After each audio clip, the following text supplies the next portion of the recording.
for Alibaba is there are many trading companies.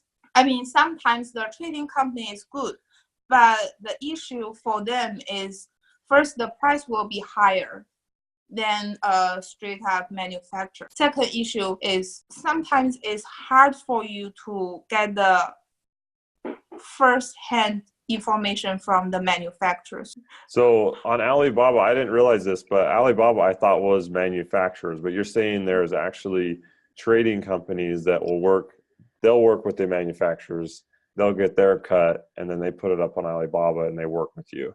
So you're hitting another middleman there. But if we go directly through you, then you're more direct to the manufacturer. Yeah, so for me, that's why I designed my business is different from a trading company. I will stand by the buyer side.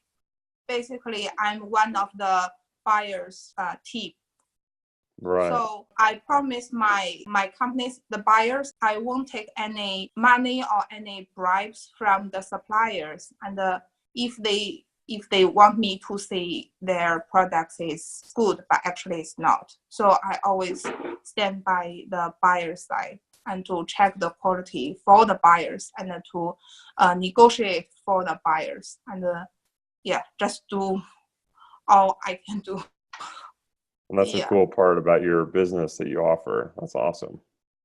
Yeah, I know there are a lot of middlemen in China or even in the US too. But the thing is, the middlemen, they are always on the supplier side because they take the order from the buyer. So actually, they are one of the suppliers. They are second-hand supplier.